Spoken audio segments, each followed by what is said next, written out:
بسم الله الرحمن الرحیم. السلام علیکم ګران مینوالو، زه ستاسو ورور حیال خان او تاسو سره یو اهم موضوع باندې خبره کول غواړم.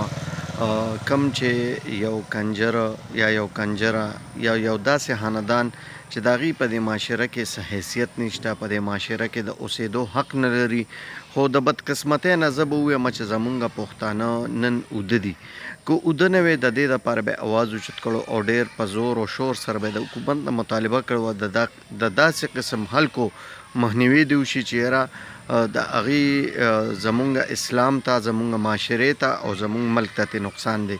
هغه خلک بیا راپاسي او په یو داسې نر پرزند باندې الزامونه لګوي، یو داسې نر پرزند سره مقابله کوي چې هغه د ډېرو غریبو د سر سوری دی او د ډېرو خویندو میندو د سر لوپټه ده، د ډېرو خویندو میندو د سر پړونې دی. نو علب خان شیرپور د تعارف محتاج نه دی. هغوی چې د ملک دپاره، د خیبر پښتونخوا دپاره او د غریبو دپاره څه کړي دي، نو هغه د چا نه پټ پناه نه دي.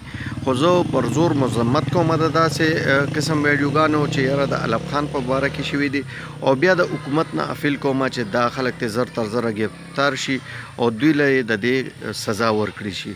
ښاد او آباد اوسئ. خپلو دعاګانو کې خپل ورور حیال خان هم یاد ساتئ. والسلام.